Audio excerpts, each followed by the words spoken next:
imagine a Klan leader in 2017 claiming to be in line with the U.S. president. Wow. It's kind of jarring, right? You don't really expect that. No, it feels very out of place. Yeah. Yeah, it feels like something from like way back, not our world today. Right. But that's the whole point Jon Meacham makes in The Soul of America. Yeah. He's saying that this thing we're seeing, this being open to fear and division and all that, that's not new. It's always been there, like all through our history as a country. Yeah. And what's really interesting is that Meacham doesn't just, list all these dark times. Right. He puts them up against these amazing moments where America bounces back, like even from the worst stuff. Wow. That's the main kind of push and pull he's looking at.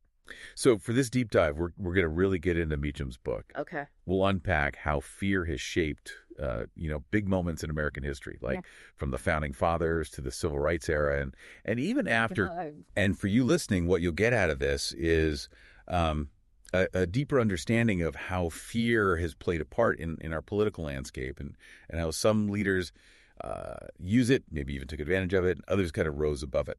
I like it. So Meacham, he starts by saying that fear is this repeating thing in American history, and he uses some really strong examples to show it. Okay. He compares that Charlottesville rally back in 2017 with white supremacists marching around to Strom Thurmond's campaign for president back in 1948. Right. He was all about keeping segregation. Yeah. It's kind of scary to see those same fears and prejudices like popping up again and again over the decades. Yeah, it's like this wave that keeps coming back through time, Yeah. But it's not just about the events themselves, right? Right. Meacham, he goes deeper, like into how fear works in our minds, and he brings in this guy, Corey Robin. He's a political theorist. Okay. Robin's idea is that fear is like this waiting for danger, and that's what makes it so strong and so easy to twist around. So it's not always about like a real clear threat, but more about that possibility of losing something or something bad happening. Yeah. That's what really gets to people. Exactly. And Meacham, he's really smart about linking that idea to actual historical events. Yeah. Like take the Red Scare, for example. Politicians back then, they didn't just react to people being scared of communism. They actually stirred up that fear, turned those, kind of vague worries into a weapon to use against their rival. So it's like they weaponized uncertainty, and that makes people even more likely to be manipulated. Is that right? Absolutely. It plays on that basic instinct to protect what you've got. Yeah. Even if the danger isn't really, right there in front of you. Right. Yeah. It makes me think of that Aristotle quote, fear is felt by those who are afraid of losing what they have. Oh, yeah. Good one. Like a weak spot that can be exploited. Yeah, for sure. And if you think about it, even the founding fathers, they knew about this weakness, right? Right. They created a system that was built to handle it. That's right. You mean like the checks and balances, the amendments, that whole complicated structure of the Constitution? Exactly. They knew that power could be messed up by fear and ambition. Yeah. So they put in these safeguards to stop any one person or branch from getting too much control. It's pretty amazing how they thought ahead like that. Yeah. Recognizing that people, don't always act on logic and reason. Not always, no. Take James Madison, for instance. Okay. He wasn't sure at first about how much power the president should have. But then George Washington comes in, and with his true principles of leadership, right, he really shapes the presidency in a way that set the tone for the whole country, which was, just starting out then. Yeah, that's right. So what Washington did, it had this ripple effect, right? It set a precedent for how future presidents would, handle their power, especially when things were scary and uncertain. Exactly. And Meacham, he goes on to look at how different presidents throughout history either, use that power of fear or let it use them. Interesting. Some were strategic about it, while others kind of got swallowed up by it. Okay, let's get into some specific examples. Right.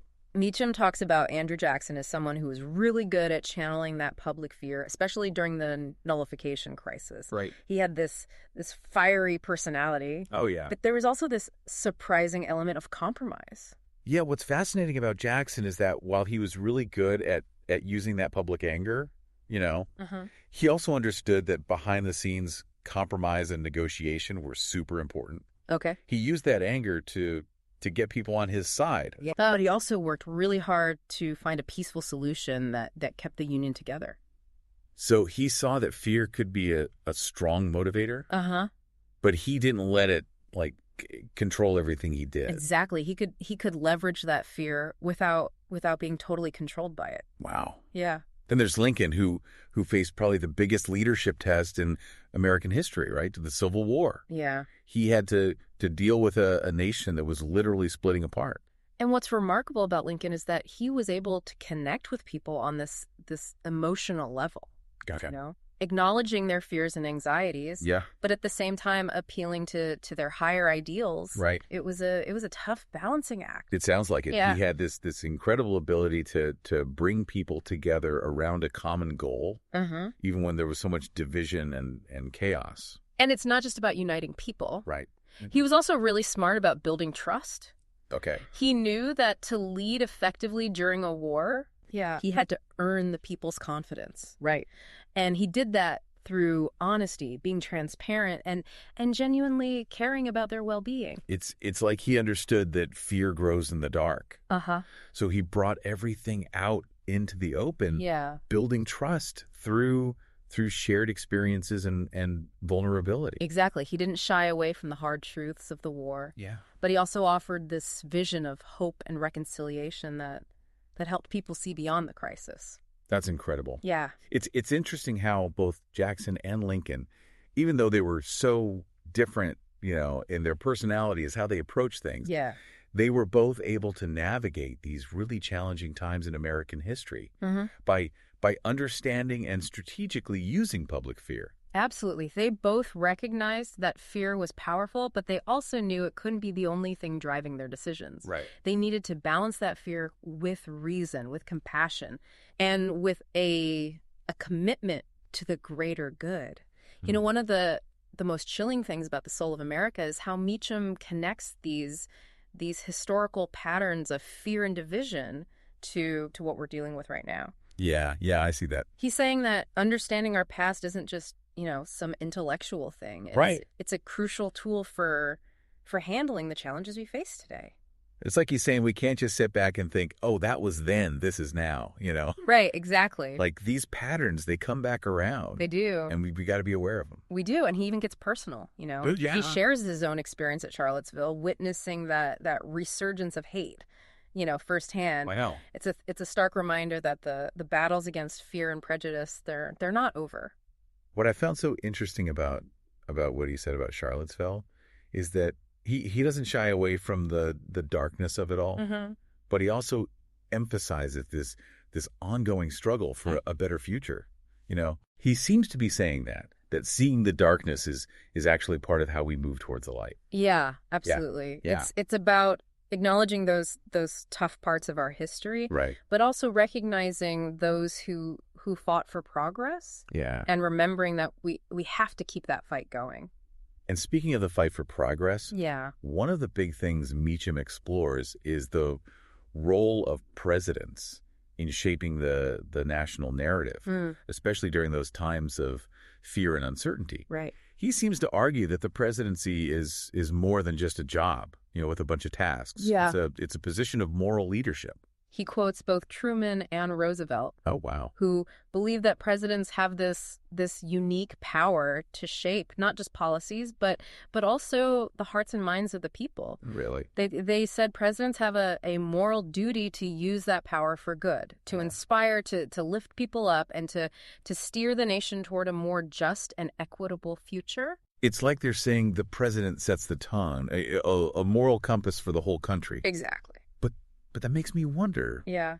How have different presidents approached this responsibility throughout history? Well, that's exactly what Meacham digs into. He looks at how some presidents really stepped up, used their platform to call for unity and compassion. Right. While others, they used fear for their own benefit. Wow. He even brings up Lyndon Johnson, who, thinking back on his push for civil rights, admitted that the moral force of the presidency can be even stronger than political force. That's a really interesting point. Yeah. It's like He's saying that sometimes doing the right thing means putting your principles above politics. Yeah. Even if it means upsetting some of your supporters. Exactly. Johnson knew he had this unique chance to use the power of his office to move civil rights forward. Yeah. Even if it meant risking his political standing. His courage and strong belief were super important in getting those landmark laws passed, like the Civil Rights Act of 1964. It's a powerful reminder that presidents have the power to really change the course of history. They do. And it's up to us, the citizens, to hold them accountable to those high ideals of moral leadership. And it's not just about presidents, right? Meacham also highlights all those everyday people who had the guts to stand up and speak out against injustice, often putting themselves at risk. Yeah. He tells the stories of reformers and activists who challenged the way things were and fought for a better future, people like W.E.B. Du Bois and Jane Addams. What strikes me about those figures is that they weren't just fighting against specific policies or laws. They were challenging these really deep-seated social norms and beliefs. Yeah. That takes a lot of courage. They were real trailblazers, paving the way for future generations to keep fighting for equality and justice. And their work reminds us that progress is rarely easy or comfortable. It often takes sacrifice, resilience, and a willingness to challenge those in power.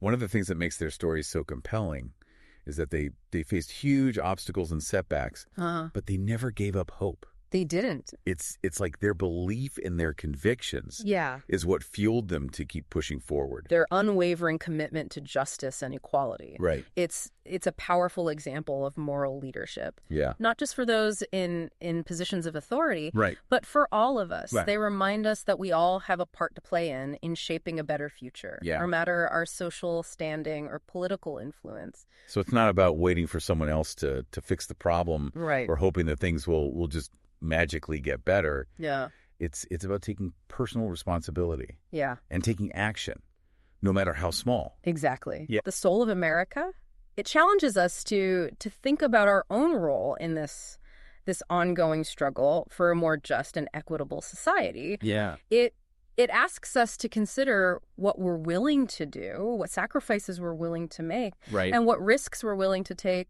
to make America live up to its ideals.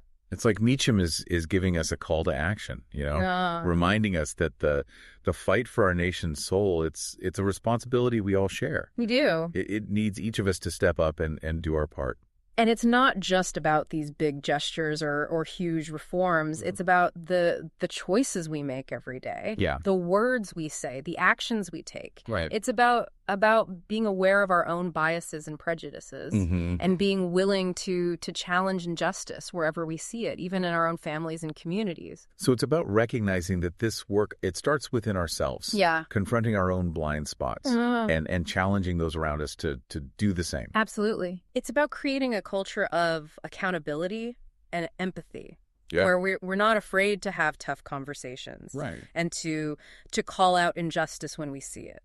And speaking of confronting tough moments in our history, let's turn to a time when fear was used in a particularly bad way. Okay. The Reconstruction era and the rise of the Ku Klux Klan. This is a perfect example of how fear mixed with racial prejudice can be used to undermine progress and create division. Yeah.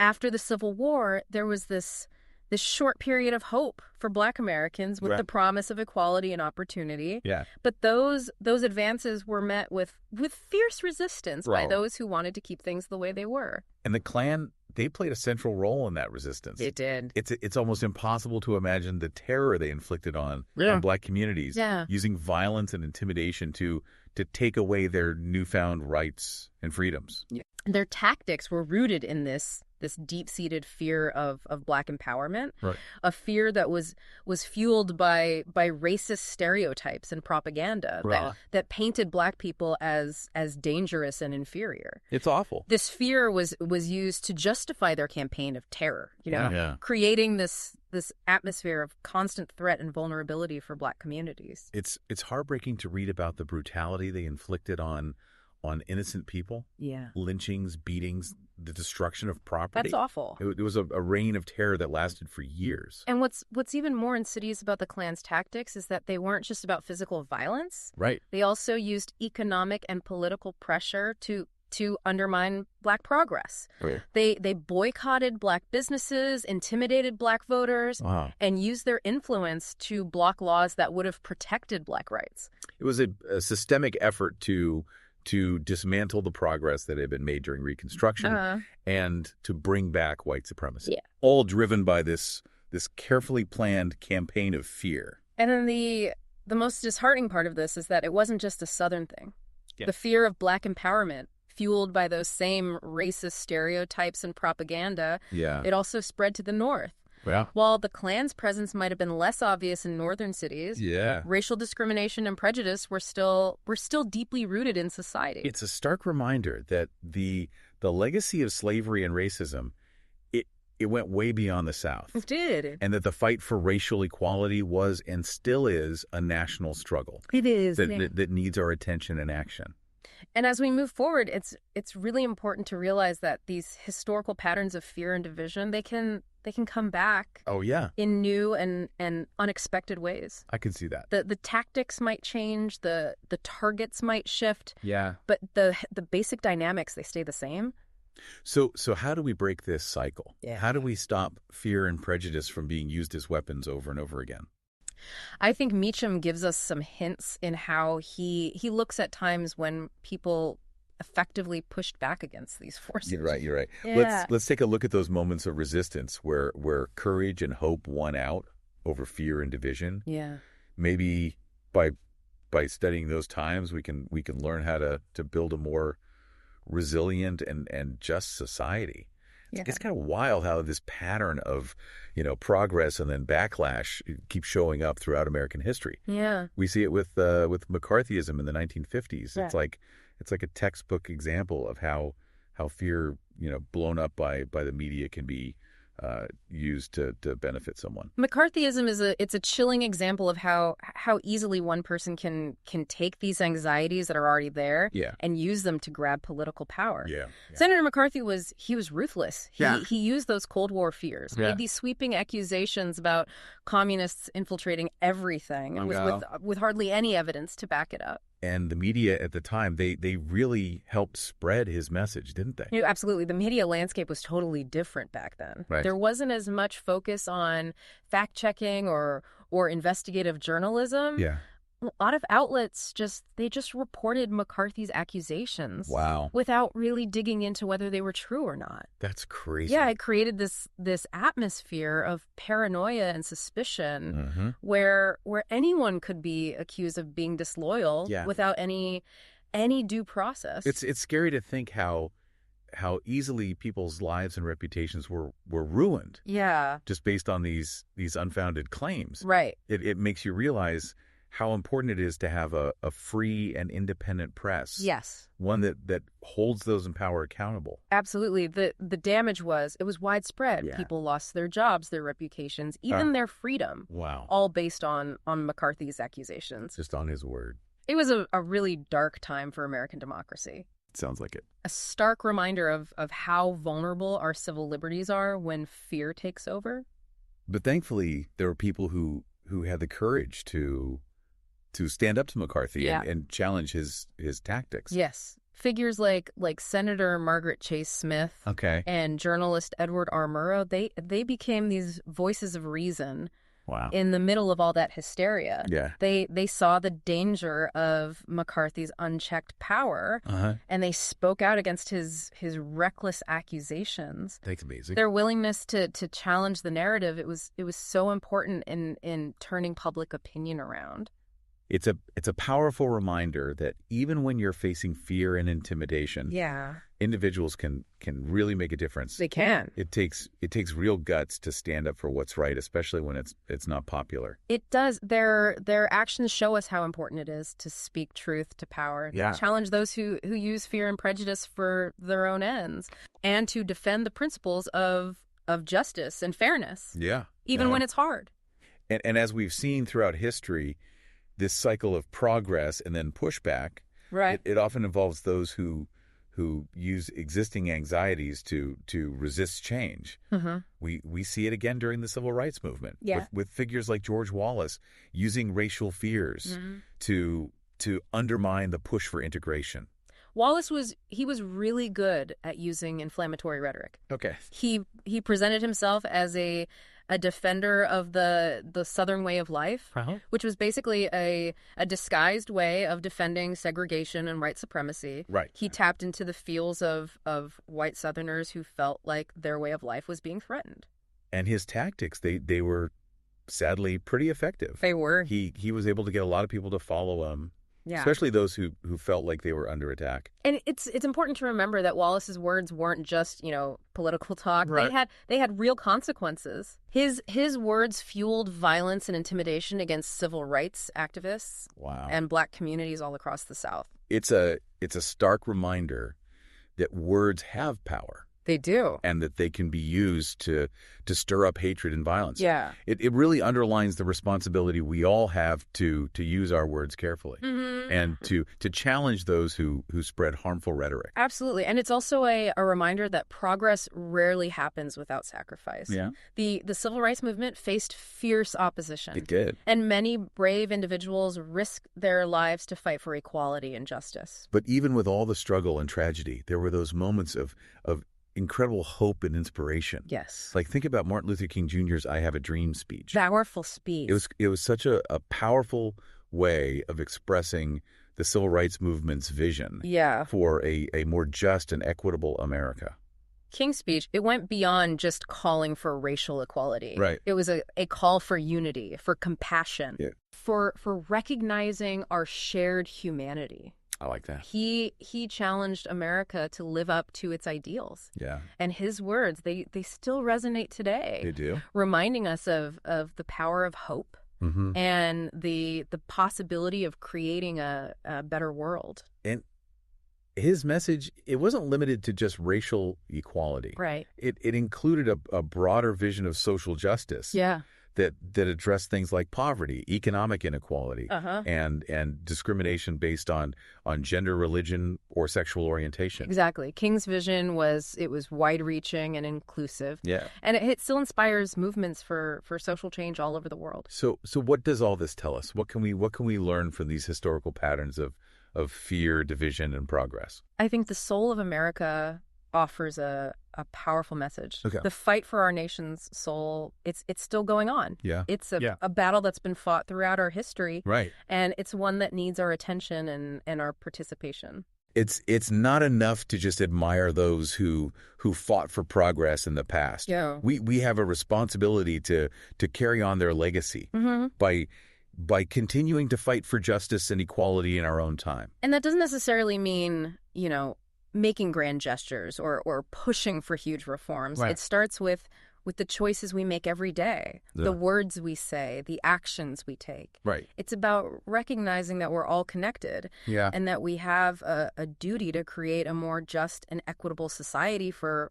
everyone. So it's about personal accountability, thinking about our own actions, and a willingness to challenge injustice wherever we see it, even within ourselves. Meacham's book it's a call to action for all of us to join this fight for our nation's soul. I agree. It's a powerful reminder that the choices we make today, they're going to shape the America of tomorrow. That's true. And it's an inspiring testament to the lasting power of hope and the possibility of progress, even when we're facing, what seem like impossible challenges. If you're looking for a book that'll inspire you to get involved in the fight for a better future, The Soul of America. Yeah. It's a must-read. You got that right. You can find a link to buy the book in the show notes. And don't forget to subscribe to The Deep Dive for more thought-provoking discussions on the issues that matter most. Thanks for listening, everyone.